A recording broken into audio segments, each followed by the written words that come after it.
오늘 우리에게 주시는 하나님의 말씀은 누가복음 1장 1절부터 4절까지 말씀입니다. 누가복음 1장 1절부터 4절까지의 말씀입니다. 누가복음 1장 1절부터 4절 말씀을 우리 찾으셨으면 다 같이 한 목소리로 하나님 말씀을 봉독하겠습니다. 우리 중에 이루어진 사실에 대하여 처음부터 목격자와 말씀의 일꾼된 자들이 전하여 준 그대로 내력을 저술하려고 붓을 든 사람이 많은지라. 모든 일을 근원부터 자세히 미루어 살핀 나도 데오빌로 각하에게 차례대로 써 보내는 것이 좋은 줄 알았노니, 이는 각하가 알고 있는 바를 더 확실하게 하려 함이라. 아멘. 자, 오늘은 우리 기독교, 우리 신앙의 심장과 같은 그런 부활주일입니다. 우리 옆에 계신 분에게 이렇게 말씀해 주시면 좋겠습니다. 주님이 부활하셨습니다. 네, 주님이 부활하셨습니다. 아멘. 네, 여러분, 신앙생활하면서 한 번쯤은 이런 생각을 해보셨을 것 같아요. 우리 예수님의 부활은 그분을 너무 사랑했던 제자들이 만들어낸 아름다운 환상은 아닐까? 그들이 너무 간절히 원해서 그렇게 믿어버린 것은 아닐까? 여러분, 이제 사실 사랑하게 되면은 객관성을 잃어버리기 쉽잖아요. 그렇죠? 그리고 정말 내가 뭔가를 간절히 원하면요, 약간의 환상을 만들어내기도 하죠. 그게 어떤 사람에 대한 걸 수도 있고, 어떤 나의 삶의 어떤 현상에 관한 문제일 수도 있거든요. 오늘 우리가 읽은 이 누가복음은요, 누가 썼나요? 누가복음은 누가가 썼습니다. 누가복음은 나올까요? 네. 됐습니까? 누가가 썼어요. 근데 이 누가가 우리와 비슷한 생각을 가지고 있었던 것 같아요. 지금 우리가 나눈 요 질문이죠. 그리고 그 의구심을 철저하게 조사해서 그걸 풀어내고 믿음을 갖게 된 겁니다. 그리고 그 결과물로 써낸 책이 누가복음이에요. 저는 오늘 이 누가복음 1장 1절부터 4절 굉장히 독특한 문체로 쓰여져 있는 이 네 절을 통해서 여러분들에게 이 부활에 대한, 그리고 이 예수님에 대한 확신이 여러분들 마음 가운데 더 크게 성령님이 불어넣어 주시기를 기도합니다. 첫 번째, 본문에서 좀 우리가 찾은 키워드가 뭐냐면 사실에 대하여입니다. 여러분, 예수님의 생애를 다룬 복음서가 4개가 있습니다. 4가지의 복음서가 뭐가 있죠? 첫 번째, 마태, 마가, 누가, 요한. 요 마태복음, 마가복음, 누가복음, 요한복음, 요게 그 4복음서가 예수님의 생애를 다루고 있어요. 그런데 그 중에 한 가지가 좀 독특한 복음서를 뽑으라면 그게 바로 뭐냐면, 저는 이 누가복음이라고 할 수 있을 것 같아요. 왜냐하면 마태, 마가, 요한 요 3명은요 저자잖아요. 요 3명은 다 유대인이었습니다. 그러니까 같은 유대 민족 출신이잖아요. 그러니까 내부인으로 볼 수 있을 것 같아요. 거기다가 요한은요, 예수님이 특별히 사랑했다, 그러니까 최측근이 쓴 책이라고 말할 수 있을 것 같아요. 그러니까 이들 안에는 뭐가 있다고 볼 수 있을까요? 민족적 정서와 뜨거운 애정이 짙게 묻어날 수 있을 것 같아요. 그런데 누가는 유대인이 아니었어요. 철저히 외부자였거든요. 그러니까 사복음서 저자 중에 유일한 이방인이었어요. 그러니까 민족에 대한 애정도 자부심도 이런 거 없어요, 이 사람은. 그러니까 철저히 제3자의 관점에서 그 위치에 서서 감정에 휘둘리지 않고 실제로 일어난 일에 집중해서 이걸 기록한 겁니다. 그래서 누가가 우리 1절 이렇게 아까 읽었죠. 우리 중에 이루어진 사실에 대하여 라고 누가복음을 시작하는 거예요. 여러분, 누가의 직업이 있습니다. 누가의 직업이 뭐냐면 골로새서에 나오는데 의사입니다. 의사. 여러분, 지금도 의사 하면 엄청난 엘리트 아닌가요? 그죠? 공부 진짜 많이 해야 되잖아요. 실제로 그 당시에도 그랬을 겁니다. 누가복음과 사도행전이 신약 성경 전체에서 볼 때 굉장히 수준 높고 정교한 고급 헬라어로 쓰여져 있어요. 그리고 의학적 관찰력을 가지고 꼼꼼하게 예수라는 인물을 관찰하고 살펴보아서 쓴 책입니다. 여러분, 죽은 사람이 살아났다 그럴 때 의사가 일반 사람보다 의사가 과학적 지식이 더 많은데 그거를 믿기가 쉬웠을까요? 제가 볼 땐 더 어려웠을 겁니다. 의사 누가는요, 누구보다 회의적인 입장에 서 있었을 거예요. 생각해보세요. 유대인도 아니죠? 그리고 자기는 의사잖아요. 의사가 죽은 사람이 다시 살아났다고 믿는 것이 쉽겠냐 이 말이에요. 근데 이 사람이 직접 발로 뛰고 조사하고 그리고 그것들 봤던 사람들을 인터뷰하고 그들과 살아가면서 뭔가 이상하다.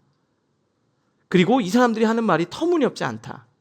라면서 모든 일을 근원부터 살펴서 자기가 믿음을 갖게 됐고 그것들을 기록한 겁니다.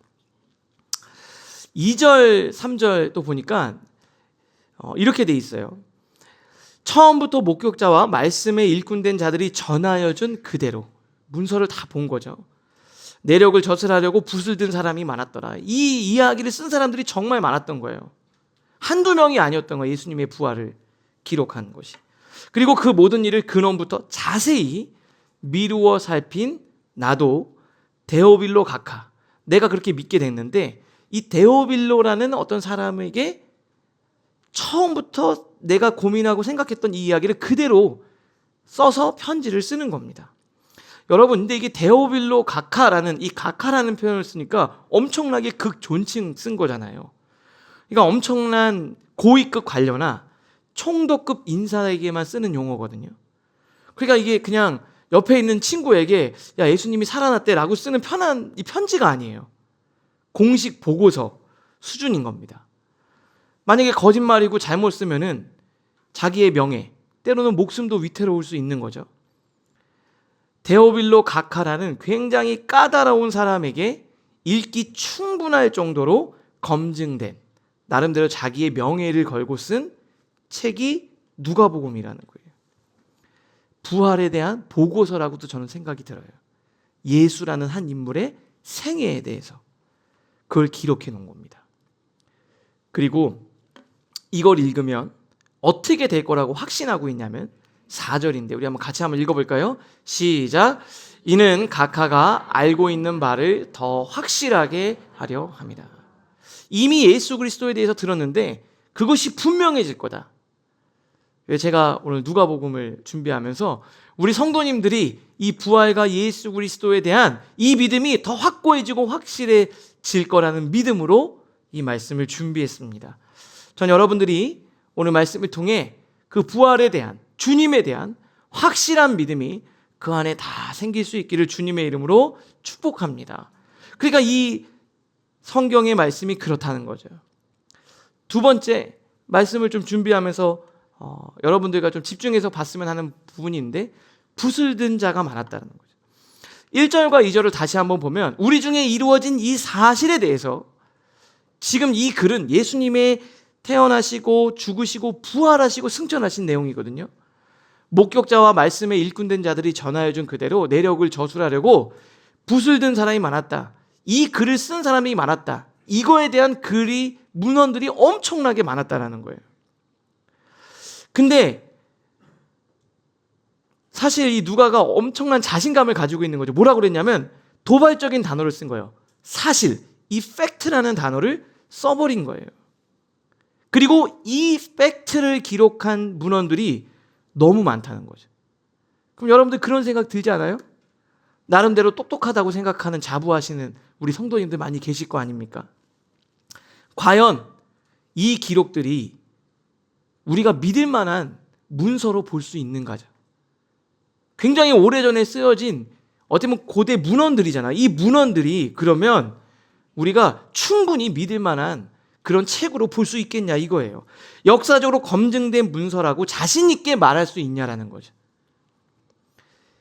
누가가 있었다면 오늘날에는 이런 고민을 가지고 누가처럼 이 검증 작업을 거친 사람이 있어요. 그게 바로 누구냐면 리스트로벨이라는 사람입니다. 이 사람이 시카고의 유능한 법률 기자였는데 완전히 무신론자였어요. 이 사람은 신앙이 아예 없어요. 근데 어느 날 자기 아내가 교회를 다니기 시작하니까 어떻게 지성인이 종교라는 이런 망상에 빠져서 그럴 수 있는가?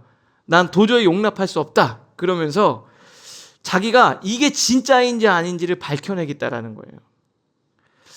전 이걸 보면서 무슨 생각이 들었냐면은 이분이 그래서 나중에 목사님이 되거든요. 차라리 이 정도의 그런 기자 정신이 있으면 믿음은 생기겠다. 근데 여러분들 우리가 너무 귀찮아가지고 그냥 그러는데 우리 유명한 우리 조정민 목사님도 옛날에 기자 출신이셨잖아요. 그래가지고 내가 이걸 밝히겠다. 이 사이비 종교를 내가 파헤치겠다. 그러다가 목사가 됐지 않습니까? 지금 이분도 이거 파헤치다가 예수님을 믿게 된 거예요.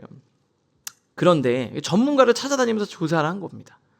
그래서 이 사람이 쓴 책, 이 이야기를 쓴 책이 바로 예수는 역사다. 영화로도 나온 거예요. 여러분 기억하세요? 제가 작년에 이거 영화 한번 보시라 그랬는데 제 설교 듣고 보신 분 계세요? 네, 할렐루야. 네, 역시 제가 좀 설명을 좀 해드릴게요. 근데 이게 왜 그러냐면 한번 좀 보시면 좋을 것 같아요. 보시면 특히 청년들은 더 좋아할 것 같아요.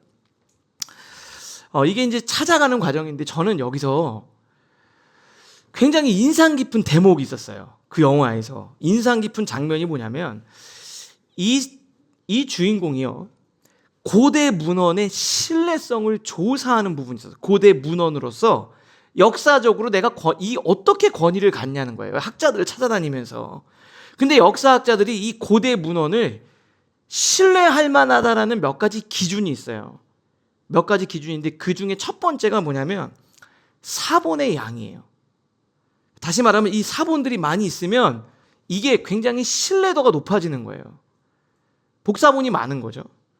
복사본이 얼마나 많은가. 두 번째는 이게 원본이라고 생각하는 맨 처음에 발견된 거랑 마지막에 발견된 이 간극이 좁을수록 이게 사실일 확률이 높다는 거죠. 그리고 그 사본들이 이 얘기가 저 얘기가 다 따로 노는 게 아니라 그 사본들 간의 내용의 일치성이 높은 거예요. 그 중에 사본이 굉장히 중요합니다. 사본. 그러면서 몇 가지 예를 들어주는데 제가 그걸 보고 어제 그리고 주중에 엄청나게 많이 저도 좀 찾아봤어요. 여러분 우리가 역사에서 배울 때 맨 왼쪽에 있는 게 투키디데스. 이 사람이 그리스 아테네 스파르타 사이의 전쟁을 기록한 펠로폰네소스 전쟁사입니다. 역사학으로 이르면 고전으로 읽죠. 대학에서 가르칩니다. 이걸 가르치고 있어요. 이거 역사로 사실로 보고 사본이 8개입니다. 사본이 8개. 그리고 처음에 나온 원본으로부터 그 마지막 사본이 발견된 게 1300년 정도가 된대요. 그 다음 중간에 있는 게 뭐냐면 로마 최고의 역사가잖아요. 여러분 타키투스가 쓴 연대기. 로마 황제의 통치 역사를 다루는 연대기. 로마 제국사의 근간이 되는 되게 유명한 책이지 않습니까? 원본 플러스 사본이 딱 하나예요. 2개밖에 없는 거예요. 여러분 그 다음에 이거는 말할 필요도 없는 요세푸스가 쓴 유대 전쟁사예요. 가장 서양 역사에 가장 영향력 있는 텍스트잖아요. 사본이 몇 개냐면 120개입니다. 그리고 80년의 간극이 있어요. 여러분 잘 생각해 보세요. 사본이 고작 1개 8개인 문헌을 역사적 사실로 대학에서 가르치고 있어요. 의심도 하지 않아요. 여러분 이거 가지고 얘기하면 다 역사적 사실이구나. 그렇구나. 여러분 받아들여요. 근데 영화에서 뭐라고 나오냐면 신약 성경의 사본이 몇 개인 줄 압니까? 이렇게. 신약 성경 헬라어로 된 것만 6,000개예요. 그리고 실제로 다른 언어로 번역된 것까지 다 따지면 한 약 24,000개가 된다고 합니다. 그리고 가장 처음부터 마지막 발견된 게 50년을 넘지가 않아요. 그 안에 다 이게 기록된 거예요. 사본간 일치율이 99.5%라고 합니다. 여러분 한번 생각해 보세요. 이게 만약에 일반 내용이었으면은 이거는 대학에서 가르쳐야 될 수준의 그런 신뢰성 있는 문헌이라는 거예요. 그래서 영국의 성서학자 브루스가 이렇게 얘기했는데 전 여러분들에게 이 말을 꼭 전하고 싶어요. 넘겨주실래요? 우리 신학 성경 문서들에 대한 증거는 아무도 진위성을 의심하지 않는 고전 문헌들보다 더 풍부하다는 거예요. 만약에 신약 성경 문헌들이 세속적인 저작의 모음이었다고 치면은 의심 없이 그걸 받아들일 수 있는 수준이 된다라는 거예요. 저는 이 말씀을 보면서 무슨 생각이 들었냐면은 여러분 부활과 예수 그리스도를 증거가 부족해서 믿지 못하는가? 그건 아니라고 생각해요. 그냥 사실임을 받아들이고 싶지 않은 것 같아요. 그게 더 큰 것 같습니다. 왠 줄 아세요? 부활? 죽은 자가 살아나? 영원한 영생이 있어? 듣자마자 야 이건 과학으로 말이 안 돼. 성급하게 이상한 말로 치부해버리는 거예요. 여러분 이거 기억하셔야 돼요. 여러분이 이걸 믿든 믿지 않건 사실은 사실입니다. 여러분 지구가 둥글다라는 거 안 믿는다고 지구가 뭐 다수결로 의해서 야 많은 사람들이 사실이 아니래. 그래서 지구가 네모난 건 아니잖아요. 사실은 많은 사람이 인정해주건 인정해주지 않고 사실은 사실이고 진리는 진리일 뿐인 거예요. 예수님의 부활이라는 이 역사적 팩트가 우리의 기호나 동의에 따라 변하는 건 아니라 이 말입니다. 저는 여러분들이 예수 그리스도의 그 부활과 예수님의 그 메시지가 믿어지는 은혜가 있기를 주님의 이름으로 축복합니다. 근데 사실 이런 얘기는 별로 중요한 건 아닌 것 같아요. 제 말씀을 묵상하다 보니까 더 중요한 게 있는데 그게 바로 뭐냐면 세 번째 키워드는 목격자예요. 오늘 본문 2절을 잘 읽어보면 굉장히 중요한 사실을 발견할 수 있어요. 자 보세요. 처음부터 목격자와 말씀에 일꾼된 자들이 전하여준 그대로 내력을 벼슬하려고 붓을 든 사람이 많은지라. 지금 이게 누가 쓰고 있냐면 자기가 쓰고 있는 누가가 쓰고 있는 거잖아요.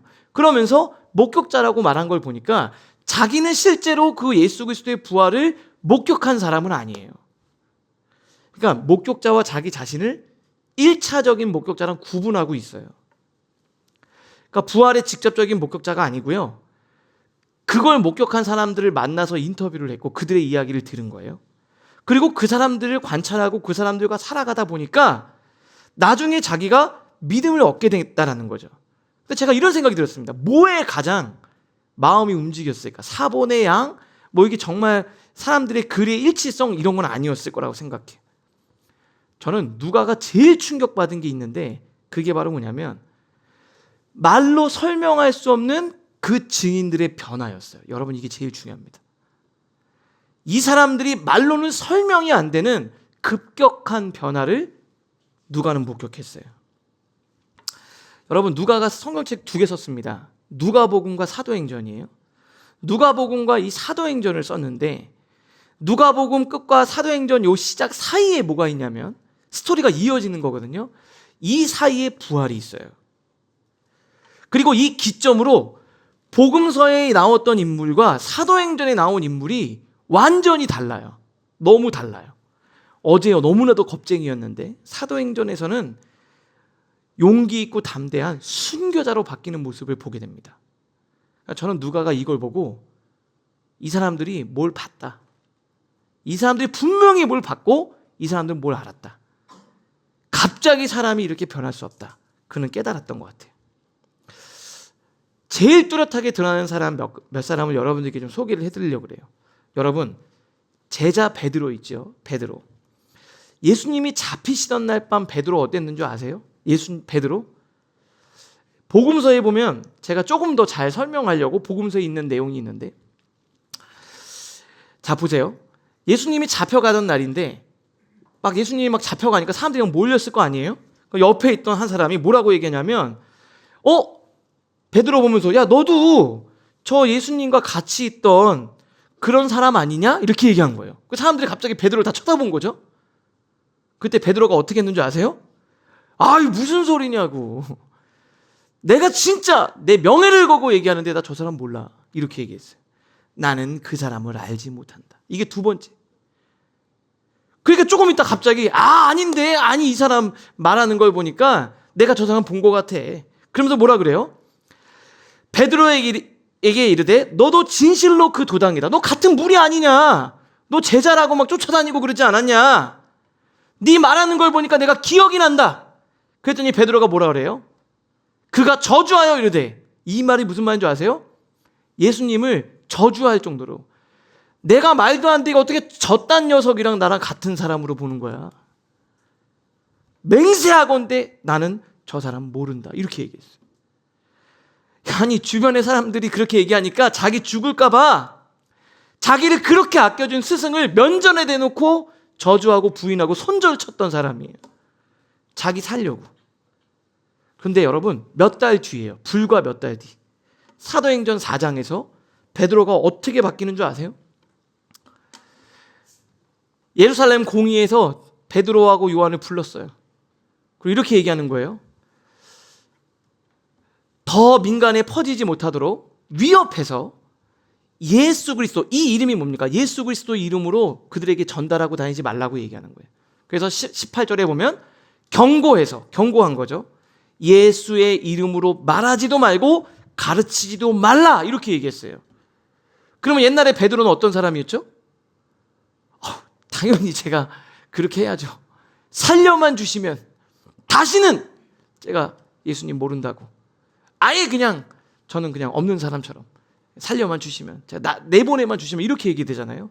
19절에 보면 뭐라 그래요? 베드로와 요한이 대답하이르되 하나님 앞에서 너희 말을 듣는 것이 하나님 말씀 듣는 것보다 옳은지 판단해봐라. 내가 곰곰이 생각해 보니까 너네들 말 듣는 게 아니라 하나님 말 들어야 되겠다. 그러면서 20절 이렇게 얘기합니다. 같이 읽겠습니다. 시작. 우리는 내가 보고 듣고 만진 이 사실을 말하지 않을 수 없다. 여러분 이거 불과 몇 달 안 돼요. 한 4달도 안 돼요. 아니 이게 갑자기 이 사람이 이렇게 바뀌면 누가가 옆에서 보면 아니 얘네들이 왜 이러는 거지? 그런 생각이 들지 않겠어요? 여러분 어느 날 와가지고 갑자기 돈 없다고 오늘 하루 어떻게 사냐고 불안에 떨던 사람이 갑자기 어떻게든 될 거야 이러면 여러분 무슨 생각하겠어요? 갑자기 로또를 맞았나?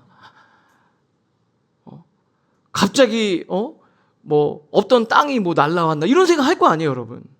아니 도대체 얘네들 왜 이러는 거지? 이런 생각이 들지 않겠어요? 아니 어떻게 한순간에 이 사람이 바뀔까? 누가 너무 궁금했던 거예요.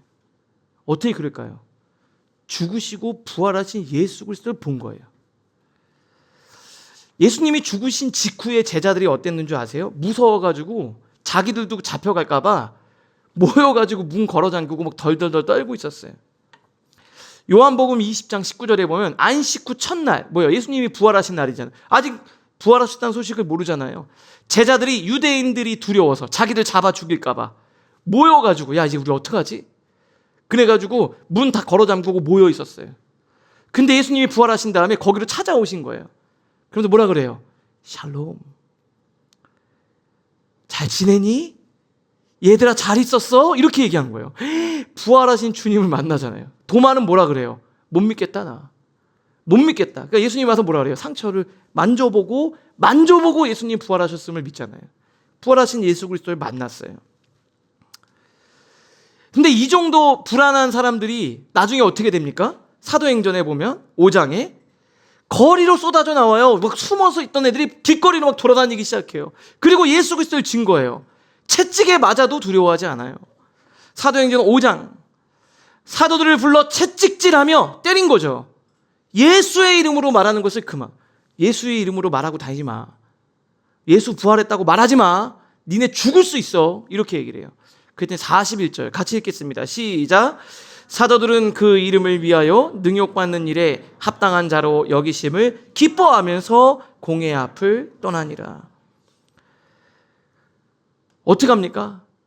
죽을 수도 있다고 하는데 막 채찍에 맞아도 그들은 기쁜 거예요. 예수 그리스도를 증거하는 일이. 나중에 어떻게 됩니까?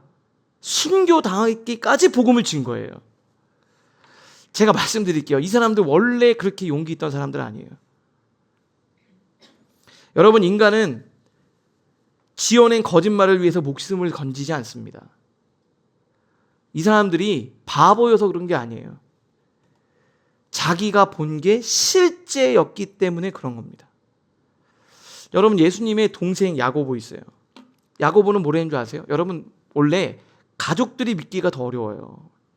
그렇지 않습니까? 제가 이렇게 목사지만 우리 가족들은 제 동생은 목사라고 보기보다는 형으로 보는 거잖아요. 예수님도 그랬어요.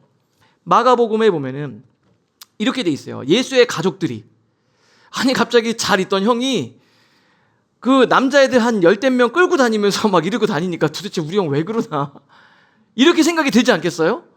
아니 청년들이, 우리도 보면 뭐 청년들이 막 준이하고 애들 막 다니면서 막 이렇게 몰려다니면서 막 구원 받겠다고 이러면 뭐라 그래요? 주변에서 우리 아들이 왜 저러나, 우리 형 왜 그러나. 미쳤다는 거야. 미쳤다고. 그래가지고 집으로 돌아와 형 이러고 잡으려고 나섰다니까요. 요한복음에 이렇게 돼 있어요. 예수의 형제들까지도 예수를 믿지 않았다. 그런데요, 고린도전서 12장에 보면은 예수님이 부활하신 다음에 그의 형제 야고보에게도 나타나고 나중에 바울에게도 보여줬어요. 부활한 다음에 자기 동생에게 나타난 거예요. 야고보가 보고 우리 형인데, 우리 형 분명히 십자가에서 죽었는데 그 형을 본 거잖아요. 이거 사실이구나. 사실이구나. 그 의심 많던 회의주의자였던 야고보가 자기 편지에다가 이렇게 써요. 야고보서 1장. 하나님과 주 예수 그리스도의 종 야고보, 형 예수를 하나님이자 주님이라고 고백을 해요. 그리고 예루살렘 교회 장로가 되어서 기둥 같은 역할을 합니다. 초대교회에 정말 영향력 있는 지도자가 돼요. 그리고 야고보 순교합니다. 여러분, 제가 묻고 싶은 게 있는데 도대체 무엇이 그들을 이렇게 만들었을까요? 아니, 그 비겁자가, 그렇게 손절하던 사람이 어떻게 나서서 나 그 제자 맞습니다, 그거 나 눈으로 봤습니다, 그렇게 거침없이 고백을 하게 됐냐 이 말이에요. 도망치던 사람이 무서워서 집안에 갇혀있던 사람들이 문을 열고 나와서 채찍에 맞아도 기뻐하면서 어떻게 예수 그리스도를 증거하냐는 거예요. 사람들이 바보라고 미쳤다고 얘기해도 그 사람들은 실제를 본 거예요. 그 현실주의자, 의심 많던 사람이, 자기 형 보고 미쳤다고 했던 사람이 어떻게 하나님과 주 예수 그리스도의 내가 종이다 라고 고백할 수 있냐는 거예요. 그리고 교회 장로가 되냐는 거예요. 살아계신 하나님을 만났기 때문이에요. 부활은 이 과거의 사건이 아니고요, 지금도 살아계신 하나님을 우리는 만날 수 있어요. 그들은 보았고 만졌고 같이 밥을 먹었어요. 그리고 그 살아계신 하나님께 정복당해 있기 때문에 그렇습니다. 누가가 보니까 부활을 목격한 사람들은 하나같이 바뀌었어요. 거침이 없어졌어요. 옛날에는 그냥 조그만 거 가지고 막 덜덜덜 떠는 거죠. 야, 이러다가 우리 지금 망해서 이다 굶어 죽으면 어떡해. 그랬던 사람이 거침없이. 왜요? 죽은 줄 알았던 예수 그리스도가 부활한 그것을 자기가 목격했기 때문에 그래요. 이게 실제구나. 여러분, 여러분이 믿거나 안 믿건 예수 그리스도의 부활은 실제입니다. 그리고 영생이 있다라는 거예요. 오늘 이 아침에도 하나님의 그 놀라운 부활의 능력이 여러분들 안에 가슴 깊이 새겨질 수 있기를 주님의 이름으로 축복합니다. 그들은 믿었어요. 그들은 믿었습니다. 그리고 그분을 만날 때 여러분들 안에도 이런 담대함이 반드시 저는 주어질 거라고 확신합니다. 근데 이렇게 얘기를 해도 여러분들이 목사님 그래도 잘 마음에 안 와닿아요. 왜냐하면 여러분들은 똑똑하신 분들이니까요. 그렇지 않습니까? 지극히 현실주의자고 회의주의자 분들이니까. 그래서 제가 한 가지 여러분들에게 조금 더 믿음으로 가까이 다가가는데 도움이 될 만한 팁을 하나 드리려고 그래요. 네 번째인데요. 한번 읽어볼까요? 같이 읽겠습니다. 시작. 영혼을 향한 가장 합리적인 선택. 여러분, 어떤 사람이 진짜 천재라는 말을 쓰기가 좀 쉽지 않잖아요. 그냥 우리가 야 천재야 이렇게 얘기하는 거 말고요. 근데 진짜 이 사람은 그 말을 써도 되는 사람이에요. 그 사람이 누구냐면 이 파스칼입니다. 파스칼. 이 사람은 12살에 제가 보니까 유클리드 기하학 32번 명제를 찾아냈대. 12살이면 지금 우리 애들 여기 뛰어다니고 맨날 그 초콜릿 사달라고 아이스크림 사달라고 하는 그런 라이프 가진 애인데 유클리드 기하학 32번 명제를 찾아냈대. 확률, 그 다음에 진공을 증명한 숱한 과학적 난제를 풀었대요. 이 사람 진짜 천재라는 거예요. 그게 파스칼이에요. 여러분, 파스칼의 유명한 그 책 이렇게 모아놓은 거 있잖아요. 글귀 모아놓은 거, 팡세 있죠. 거기에 보면은 제목을 달아놓은 게 있고 제목을 달아놓지 않은 분류를 해놨는데 제목이 안 달려있는 두 번째 섹트에 그 내기 내지는 도박이라고 번역된 챕터가 있어요. 거기에 이 사람이 고민을 한 거예요. 똑똑한 사람이니까 부활과 신의 존재를 놓고 내가 이게 믿는 게 더 유익한가 믿지 않는 게 유익한가 이렇게 나름대로 이렇게 자기가 표를 만들어서 분석을 한 게 있어요. 논리가 나와요. 그게 파스칼의 내기라는 겁니다. 근데 이 사람이 뭐라 그러냐면 읽어보면 이렇게 돼 있거든요. 어차피 확률은 5대5다. 지금 우리에게는 신이 있거나 신이 없거나, 그리고 이건 뭐가 있는지는 우리는 모른다. 무조건 하나는 선택해야 되잖아요. 믿든지 믿지 않든지 둘 중에 하나 선택하는 거잖아요. 그죠? 있다고 믿든지 없다고 믿든지 둘 중에 하나 선택할 수밖에 없다. 그럼 우리 입장에서 확률이 반반일 텐데, 그러면 합리적인 사람은 어떤 걸 선택해야 되냐? 리스크가 적은 쪽을 선택하는 게 좋다. 그러면서 4가지 경우의 수를 따지더라고요. 이건 제가 그냥 만든 표예요. 글은 없어요. 이렇게 돼 있는데, 믿는 거죠. 신이 존재한다고 했을 때 내가 그걸 믿으면 우리는 무한한 행복을 누릴 수 있다. 무한대. 근데 만약에 신이 없었어. 열심히 믿었는데 신 목사님이 교회 열심히 다니라 했더니 이건 아무것도 없네. 그러면 어떻게 돼요? 그냥 내가 살면서 약간 절제된 삶을 살았다. 그죠? 절제된 삶을 사는 거잖아요. 신 목사님 그때 하지 말라 그런 거만 하고 남 도와주라 그러고 절대되지만 의미 있는 그냥 삶을 좀 살았다. 근데 여러분 안 믿었어요. 그럼 어떻게 되는 줄 아세요? 무한한 불행이 되는 거예요. 주님이 계신 영원한 안식의 영생에 못 들어가잖아요. 야, 이거 너무 치명적인데? 근데 만약에 이거 없었다. 그럼 어떻게 돼요? 세상 그래도 마음대로 즐겁게 살았다. 그러면서 뭐라 그러는 줄 아세요? 야, 이거 안 믿었을 때는 너무 타격이 큰데? 이렇게 생각하는 거예요. 그러면서 정확하게 제가 문장을 찾았어요. 이렇게 돼 있어요. 신이 존재한다는 쪽에 거는 것이 것의 이득과 손실을 따져보자. 2가지 경우를 계산해보자. 얻으면 모든 것을 얻고 잃어도 잃는 것은 없다. 전체로 봤을 땐 크게 잃는 게 없다. 그러므로 망설임 없이 그분이 존재한다는 쪽에 걸어라. 여러분, 그냥 가장 똑똑하다는 사람 파스칼도 이렇게 주님을 믿었대요. 저는 이걸 얘기하는 건 아니에요. 만약에 사실이 아니라면 시간을 낭비한 것뿐이지만, 만약에 그게 아니라면 우리 사랑하는 성도도 어떻게 되는 겁니까? 그렇기에 부활을 믿는 것은 도박이 아니고요, 정말 무식한 사람들이, 무지한 사람들이 믿는 게 아니고요, 가장 합리적이고 가장 멋진 선택을 내리고 살아가는 겁니다. 전 여러분들에게 말씀드리고 싶어요. 여러분, 이 세상 아무리 여러분 살아도 진리와 생명을 얻지 못하면 어떻게 되겠습니까? 예수님이 말씀하셨어요. 요한복음 11장 25절에 예수께서 이르시되 나는 부활이요 생명이니 나를 믿는 자는 죽어도 살겠고 무릇 살아서 나를 믿는 자는 영원히 죽지 아니하리니 이것을 내가 믿느냐? 오늘 주님이 여러분에게 물어요. 야, 넌 이걸 믿니? 이 대답에 여러분들이 아멘이라고 한 사람도 빠짐없이 다 대답하실 수 있기를 저는 간절히 기도합니다. 여러분, 주변에 갔더니 나는 믿기로 했어. 밖에 나가면 야, 요즘 시대에 무슨 부활, 영생 이게 어딨어? 내세가 어딨어?